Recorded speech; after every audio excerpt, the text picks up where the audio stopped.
This has been a bit overdue, hasn't it? How are you feeling? Good, man. Very good. Very sweaty, very warm. Overall, having a good time. How was the reaction? Very good, man. Really happy people came out to see us. Got involved. The reaction was incredible. Like, people would get up to all sorts of shit. So, yeah, it's always nice to be very good to extend it on full arms. So, yeah, good. Very happy about it. Everyone went down. Great. I bet it flew by though, right? Sure did. I always thought it's like all you can really think about on stage is kind of what's going wrong and things like that, and that kind of takes out the mood. But yeah, flew by. It's awesome seeing people like fucking throw down things. Whirlwinds, all my emotions, always. It does overdue. Obviously, last year, obviously what happened with last year, not being able to play, now coming back this year. Does this kind of just feel like a culmination of this current Bloodstock journey? Yeah, man. I feel good to finally actually get back. And when we had to pull last year, a lot of people were very, very disappointed. Obviously, we were as well, but of course. I was getting like messages every day from people like, I'm going to play with your set. People were going to do this for the BBC and things like that. Someone wanted us to help them with their wedding proposal and things. I'm sorry, pulling out 2 days for the best. So to actually get back here is very vindicating. I feel, I don't think it's a good thing, I don't know about COVID, but it's kind of played in our favour because now we're on the War Tour, playing with like Lamb of God and things like that now. So I think we came back stronger this year. Yeah, that's the funny thing, considering as well, like after the kind of lockdowns, you almost immediately got out on tour after the last big one. We were the first band to tour the UK, the first F1 band to tour the UK with no restrictions. It was the week restrictions lifted that we got on tour. It worked out so well, man. Did you find that when you were back on stage, that there was a moment where you kind of just needed to bed yourself back in and go, all right, we're back doing this again, we need to be here? It did feel weird. I was like, we started playing, like, yep, I remember what to do now. Like, it kind of felt kind of surreal. It felt like it's not like quite dreaming. It's like, oh yeah, muscle memory's kicking in now.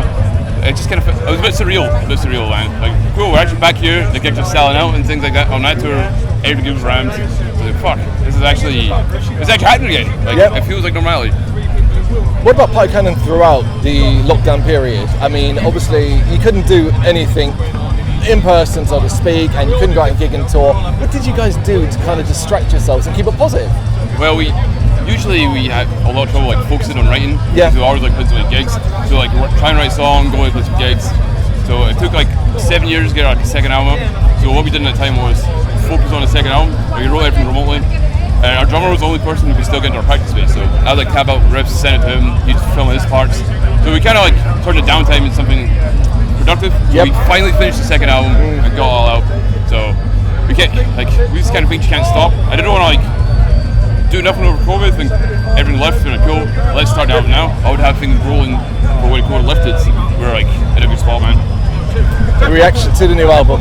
Dust has settled quite nicely on it. Are you surprised by the love it's received? Yes. In the kind of wider scope of the metal community, I'm really surprised how well it's gone down. I kind of assume Party Cannon fans like that, because obviously it's very similar to our older stuff, just kind of more refined in a way, like we're more into our own sound, I think. But a kind of wider press, like we've got like 9 out of 10 and Metal Hammer and things like that. Fucking Danny Phillips shared like the music video and things, so yeah, blown away by just how far our album's reached. Are you noticing that there's a shift almost in the attitude towards Party Cannon? The tag, a joke, like the jokes and the fun side of Party Cannon is seemingly part and parcel less important now than it was, say, a couple of years ago. And now people are paying attention to you in a more musical sense. I think now we're signed to like proper management and got like a good bouquet of stuff and we're appearing on bigger lineups and things and released that album like got quite a lot of hype. People are saying, okay, cool, there's more to this band than just the music. Just the logo. Yeah. You actually produce proper real death metal. And I think the appeal of the logo as well is a lot of bands I like also have quite like inaccessible names like Gorgasm and fucking Dying Fetus and things like that. And I think a lot of people who maybe go to like a bigger festival like this wouldn't check those bands out because of their name. Like, right, I know I don't like this. You've seen the Party Cannon logo, like, okay, I'll check this out. They're playing with bands I like. Maybe they'll discover they actually like real death metal, whereas they maybe would have given it a chance before. So I think that's why people kind of see it more as like a serious musical thing now. Yeah. That makes sense. Yeah, it does. I mean, that's the thing. It's you don't want to sound too insulting, but then, oh, you're serious now, and now it's fun and games. Like, obviously, if you're not in that scene, it seems quite alien. Like, jokes. Whereas people who are into like gore grind and stuff go around Europe. There's a lot of bands with a similar vibe. What's been the biggest hurdle then for you, do you reckon, over the last couple of years, aside from COVID and obviously that delays? What's been the biggest hurdle for you to try and push Party Cannon onto the next stage? Just kind of bigger lineups, to be honest, man. Yeah. Like things like this. Like I've always just assumed since we're a bro death metal band, like with like obviously really obscene sounding music. I never felt like an audience, a bigger audience would, outside of bro death metal, would pay attention to us ever, just because the music is so over top and so inaccessible. So yeah, just kind of getting out to the right people, getting outside our kind of core audience, kind of expanding it. That's always been the biggest hurdle. But I think we're kind of getting there. Yeah. We're kind of drawing people in. We don't have the goal to be like the biggest band in the world, but it's nice that people are discovering this kind of music through us and getting into other bands. Okay. Do you kind of see yourself as almost like a gateway band? Yeah. So, Okay, that's quite because interesting. I mean, obviously the logo stuff is dumb, Yep. but the music we make isn't like watered down. No, to, like, of course. it's not like Bro Death Metal Light. It's straight up actual Bro Death Metal. So people are like, this is what it sounds like. I can get through fucking names like. I can listen to a band called Party Can, but I couldn't listen to a band called fucking Feel and Nosebreaker before. So yeah, I think it's kind of opening that line. It's like different channel into the genre. And it's not like this is a culmination of anything. It's August 2022, the rest of the year, and of course, the tour with Brrraaains coming Yes, up as well. On that right now. Very exciting. Been great so far, man. We've done 3 gigs tours so far. Yep. Mostly sold out. The reaction's been super great so far. Like Yeah. people have been coming to see us as well. Like, oh fuck, Party Cannon and Gore, that's like the perfect party lineup. I think there's a lot of crossover with death metal fans and Gore fans as well. So it's going down well.